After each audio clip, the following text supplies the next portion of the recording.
court says next on Monday. All right, more breaking news coming in. The Sessions Judge Anirban Das has clarified that the minimum possible sentence would be life imprisonment, while the maximum sentence would be the death penalty, is what we're learning at this point in time. Dr. Arindam Biswas of the R. Tagore Hospital with us on the show. Dr. Biswas, if you can hear me, thank you for joining us. Obviously, the judge is going to clarify what exactly the quantum of punishment is going to be by Monday, 12:30 p.m. But so far, looking at the gravity as well as the sensationalism attached to this case, are you happy with the outcome? Certainly. As a citizen of India, as a doctor, losing a fellow doctor in a macabre incident obviously will make me happy that the culprit has been identified, the judgment has been delivered, but we will wait for the quantum of the punishment, whether it will be a capital punishment or a life imprisonment. That time will tell, and on Monday it will be very clear that what is going to happen, what will be the fate of the culprit Sanjay Roy. But can I make one statement, please, apart from the case? I heard your journalist talking to a person who commented against a community. As a Bengali, I strongly condemn against any comments, any derogatory comments against Bihari or UP. A person can be a criminal, but a community cannot be criminalized. So I strongly oppose such gobbledygook comments. So please allow me this. Thank you for allowing me to comment on this. But with regard to Sanjay Rai case, let us not make the case very esoteric. Let us be focused. Let us not be very boisterous. Yes, a macabre incident took place. A lady doctor lost her life. She was raped. She was violently murdered. Now the day has come when the judgment has been delivered. It will give peace to the families of the victim as well as peace to all the people who fought against the Tilottama incident. They wanted justice. There was no politics in that. Keeping politics apart, we wanted a judgment in this case. CBI has done their job assiduously. They had focused on their case. They identified the criminal with the help of the evidence they gathered. Now the case is clear. I am happy as a doctor, happy as a citizen, happy as a law-abiding citizen that at last judgment has been delivered. All right, let me also rope in Dr. Methi into this conversation. Dr. Methi, if you're there with us, sir. So you wanted to make a point. I've seen you raise your hand multiple times. Go ahead, sir. No, actually, the doctor is totally biased, I think, right from the beginning of the incidents, because I are in the scene most of the time in Arjikar Medical College, and I have followed through that. All the Calcutta police has totally destroyed the evidence, the initial evidence, not only the dead body, post-mortem, everything has done very planful murder and planful destruction of the evidence. And CBI just done the rest of the jobs. Those who have completed the Calcutta police handed over on the fourth day. They completed the and stamped it out that Sanjay Rai is the main culprit.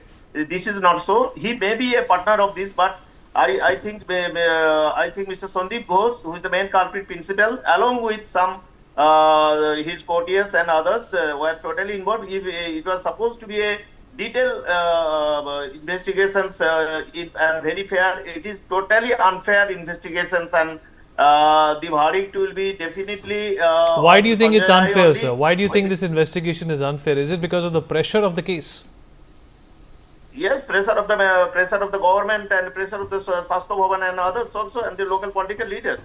If you followed that local political leaders were also involved. The local MLA, the councillor, everybody, even the Obijit Mondal, who is the main culprit also, and the DC South, DC Central, and the Binit Goyal, he was never asked who has destroyed totally, planfully the total evidence of the year.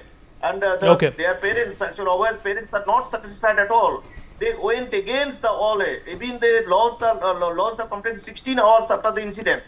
Could you imagine? And the parents were not allowed to see her see their daughter's dead body even for they deferred for 8 to 10 hours sitting All right. outside All right. At this point in time, the Mr. Aman they Lekhi, destroyed. senior advocate, It also is joins us totally on the show. Mr. Lekhi, appreciate you taking out the time and speaking with us. I hope you can hear me. Mr. Lekhi? Yes, I can hear you. Can you hear me? Right. Absolutely, sir. So first up, your reaction to the outcome of this case. So far, whatever we have heard from experts and people who are connected to this matter say that this is obviously a high-profile case. Justice and the quantum of justice, and the flexibility as well as the sensitivity around the verdict given is going to be crucial. No, it's a criminal case like any other criminal case, but peculiar in the sense that it's actually symbolized a collapse of law and order. And I say collapse of law and order because of what one of the panelists was just mentioning when I joined, the failure to prevent, detect, register, which led to the transfer of the investigation to CBI in first place. And the attendant circumstances created doubt of the seriousness of the police in the first instance to deal with the matter.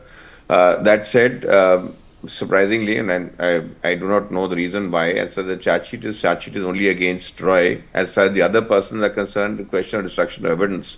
The destruction of evidence would actually point also to some conspiratorial design, but I'm sure as far as the CBI is concerned, for reasons it must have investigated, it must have left the others out. That said, insofar as this particular case is concerned, it's an aggravated form of rape in the peculiar circumstances because the gentleman was a civic volunteer of the police, connected in some way politically, in so was empowered. And the incident actually happened in the hospital, and that too with a doctor. And the circumstances cumulatively suggest that as far as the crime is concerned, it was of the most extreme magnitude. The penal code itself prescribes a maximum punishment. As far as that is concerned, it's for the court to decide. And the verdict having been rendered, the offences being punishable with death, I feel that the circumstances are conclusively established, that would be the appropriate punishment. However, there's some reports where there are mobs outside saying that they should be death, and as that aspect is concerned, I think that requires check and correction, because that would be a form of vigilantism, as the law should be allowed to take its course, and whatever is warranted in the circumstances must necessarily be imposed as a punishment. Mr. Lekhi, what do you think happens next? Obviously, there is going to be an appeal against this particular verdict, but let us not forget that this is a very serious matter. We have had rape cases in this country in the past as well, which have been closely followed, and they have been in fact instrumental in determining how the law in fact addresses the concept of rape in our country. Well, first it will be sentencing. Depending upon the sentence, it will be the procedure, because if there's a death, it will be confirmation. The matter will actually go in appeal. The appeal and the confirmation will be seen. What course it will take depends upon what actually happens, whatever the date fixed for the sentencing, which is bound to follow.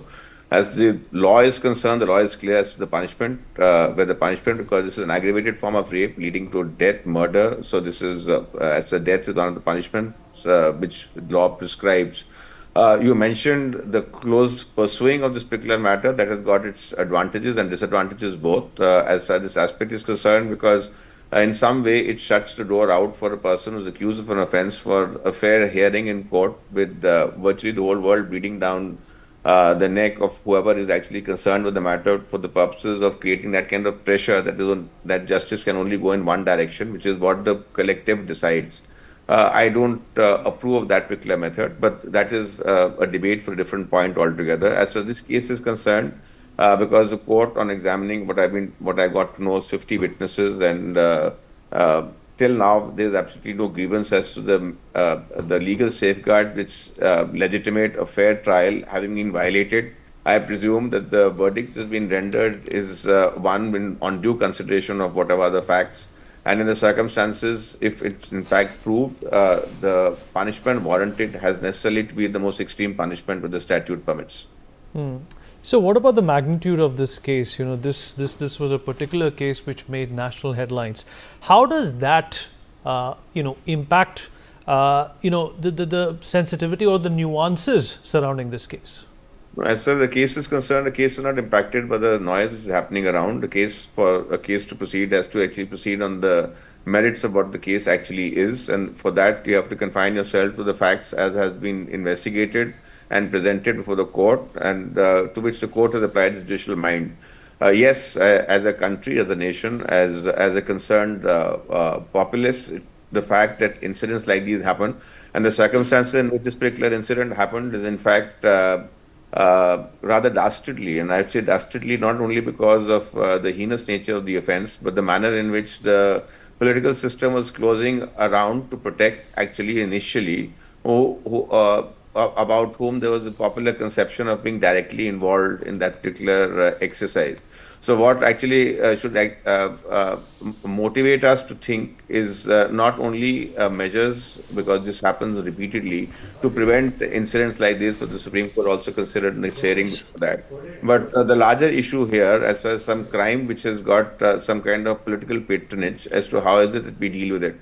The national concern here is necessarily to focus on both aspects. One, the endemic nature of this particular offense, which every once in a while raises its ugly head, and all of us then in fact consider as to what is it that we have to do to prevent it, but somehow these incidents yet recur. So why is it that these incidents are recurring is something we have to see. But the larger issue would be in cases like these, when an already serious case becomes worse, the manner in which there are political overtones to the entire exercise. In that event, our attention has necessarily to be on the latter aspect more than the first aspect, because that compromises the legal system as such. So I think as far as our concern is concerned, as far as the matter is there, the matter will go in terms of whatever the procedure is prescribed. But as far as the national interest is concerned, the national interest will actually be divided both on the recurrence of this particular recurrence of these particular offences, and also the manner in which this specific offence actually took place. Mr. Lekhi, appreciate you took out the time, sir, and spoke with us. Thank you so much.